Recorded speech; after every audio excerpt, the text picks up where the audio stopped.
안녕하세요. 건강에 관한 이야기 하나하나 풀어보는 정의안의 건강 톡톡. 한의사 정의안입니다. 자율신경 실조증은요, 이 자율신경계와 관련된 교감, 부교감 신경계 이상으로 발생하는 증후군입니다. 그리고 이 증상의 범위가 워낙 넓어서 내분비계, 심혈관계, 호흡기계, 소화기계, 비뇨생식기계, 또 체온조절계, 통증조절계 같은 신체의 광범위한 기능을 총망라하기 때문에 이 진단도 어렵고 치료도 쉽지 않습니다. 자, 오늘은 이 자율신경 실조증 제대로 치료한다는 것이 뭔지에 대한 이야기입니다. 나무를 볼 것이 아니라 숲을 봐야 한다. 자율신경 기능에 문제가 있는 것으로 추정되기는 하는데 이 광범위한 증상들을 모두 검사해서 전체 상태를 파악하기는 쉽지 않습니다. 나무만 들여다보고 있다 보면 숲 전체를 알 수 없는 것처럼 말이죠. 그런데 요즘 다양하고 과학적인 여러 가지 유형의 자율신경 검사를 할 수 있게 됐고요. 한의원 진료도 이런 각종 검사 데이터를 기반으로 진찰을 합니다. 진찰할 때는 물론 환자의 안색도 살피고 병세에 대해서 자세하게 듣고요. 또 상세히 이 병증을 질문하고 진맥하는 한방 고유의 진찰 방법도 물론 있습니다. 그런데 아직도 자율신경 실조증 치료를 받기는 했는데 제대로 효과를 보지 못하고 있다는 분 많습니다. 그리고 당장 급한 치료만 하다가 보니까 자꾸 시간만 지체가 되고 있다는 분도 많고요. 또 어떤 분은 계속 좋아졌다 안 좋아졌다 이렇게 계속 반복하고 있다는 분들도 워낙 많다 보니까 어떻게 해야지 제대로 치료가 되는 건지 굉장히 답답하다. 결국은 치료가 안 되는 거 아닌가 이렇게 생각을 한다는 분들이 많더라고요.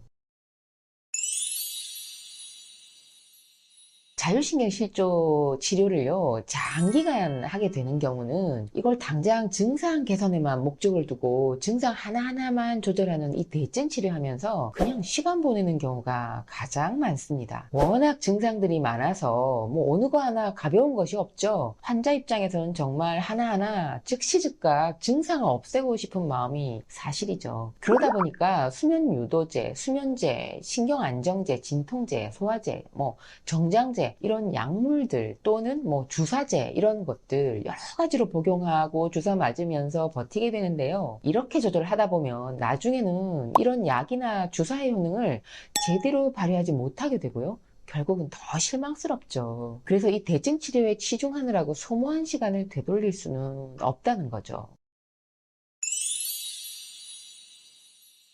그렇다고 원인 치료만 하는 것도 답은 아닙니다. 지금 당장 밥을 못 먹겠고, 밤에 잠을 못 자는 날이 너무 많아지고, 어지러워서 앉아있지도 못하고, 가슴에 이렇게 열이 쌓여가지고 숨도 못 쉬는데, 이 환자에게 그냥 원인 치료 중이니까 몸이 회복되는데 시간이 많이 걸리니, 몸을 괴롭히고 있는 이런 증상들을 원인 치료 될 때까지 그냥 참고만 지내라고 할 수는 없잖아요. 당장 힘든 증상들이 전혀 해결되지 않은 채로 그냥 시간이 흐르면 환자들은 우울하고 불안하고 긴장되고 그래서 치료를 쉽게 포기하게 됩니다. 원인 치료에 치중하는 것이 원칙적으로 맞기는 한데요. 치료를 단계적으로 밟아서 점점 호전 반응이 오게 하기 위해서는 근본적인 원인 치료와 함께 당장 증상 완화시켜 줄 수 있는 대증 치료 동시에 진행하는 경우가 많은 것도 그런 이유입니다.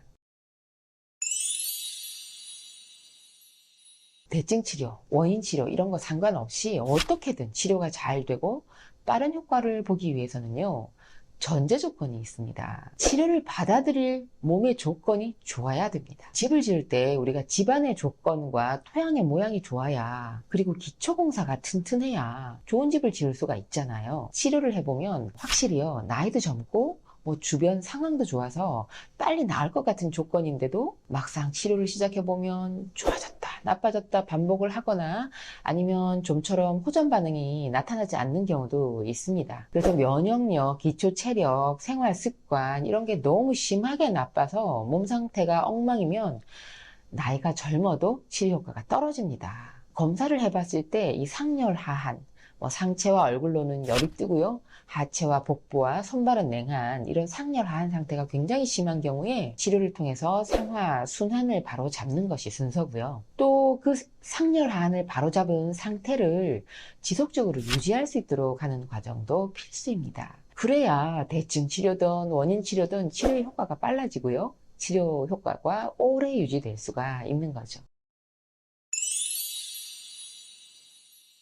그럼 재발하지 않으려면 어떻게 해야 할까요? 자율신경 실조는 이 치료의 속도나 효과 면에서도 몸의 구조와 컨디션, 그리고 면역력, 원기를 회복하는 기초 치료가 치료의 효율을 좌우하고요.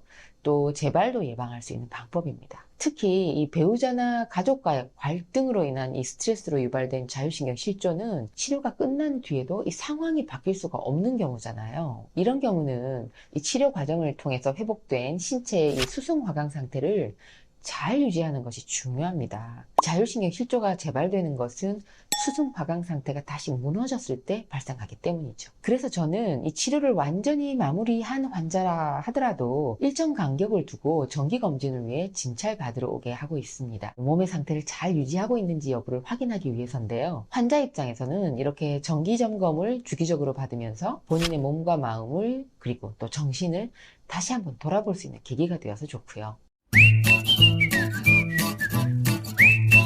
오늘 영상은 자율신경 실조 재발되지 않으려면 어떻게 해야 할지를 살펴봤는데요. 첫 번째, 나무를 볼 것이 아니라 숲 전체를 봐야 한다.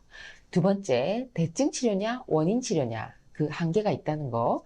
세 번째, 기초가 튼튼해야 치료도 잘 된다는 점. 네 번째, 재발하지 않으려면 이런 내용으로 살펴봤습니다. 자, 오늘 영상 보신 분들, 자율신경 실조로 고생하시는 분들, 그리고 환자 가족분들께 오늘 영상 도움 되셨으면 좋겠습니다.